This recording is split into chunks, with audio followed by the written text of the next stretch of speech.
বৈষ্ণব শব্দের অর্থ কী? বৈষ্ণব শব্দের অর্থ বিষ্ণুর সন্তান।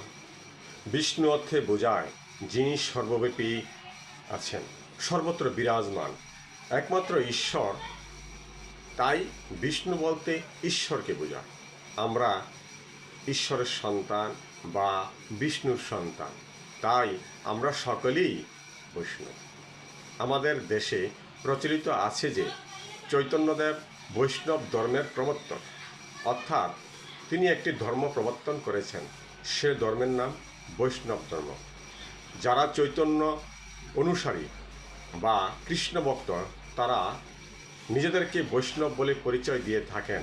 এই ধারণাটি ভুল। চৈতন্যদেব কোনো ধর্ম প্রচার করেননি।